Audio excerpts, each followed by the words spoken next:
बीजेपीর অনেক অর্থবল আছে, কিছু চাইলে बीजेपी और সেটা অমিত শাহ নিজে বলেছে যে हम लोग जो चाहे वो करेंगे, सच को झूठ, झूठ को सच, चाहे अच्छा हो बुरा हो कुछ भी दिखाएंगे। আমরা তো মিথ্যাবাদীর পার্টি নই, আমরা মিথ্যাকে সত্য বলে চালাতে পারবো না আর সত্যকে মিথ্যা বলে চালাতে পারবো না। আমাদের আদর্শ রয়েছে, সংগ্রামের উপর মমতা বন্দ্যোপাধ্যায়ের আন্দোলনের উপর দল তৈরি হয়েছে, আমাদের নিজস্ব আদর্শের উপর আমরা দল করি। আমরা সত্যিকে মিথ্যা বলে আর মিথ্যাকে সত্যি বলে রটনাকে ঘটনা বানিয়ে দেখাতে পারবো না, যেটা বিজেপি করে। প্রতি মুহূর্তে বিজেপি কোথাও যদি কিছু পোস্ট করে, এটা আমাদের সকলের দায় দায়িত্ব, সেটা টুইটার হোক, ফেসবুক হোক, ইউটিউব হোক, সঙ্গে সঙ্গে সেটা ক্রস চেক করে সেটা কাউন্টার করা।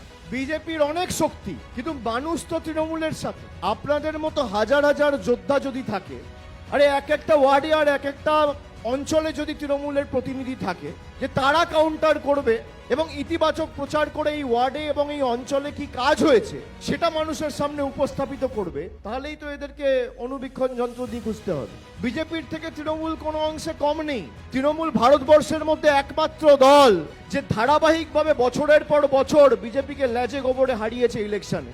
অন্য রাজনৈতিক দল বিজেপির কাছে হারে, আর সেই বিজেপি তৃণমূলের কাছে হারে। ভারতবর্ষে একমাত্র রাজনৈতিক দল। বিজেপির যে অভিসন্ধি, বিজেপির যে মিথ্যের চক্রান্ত, ষড়যন্ত্রের বেড়াজাল, সেটা আপনাদের ভাঙতে হবে, এক্সপোজ আপনাদের করতে হবে।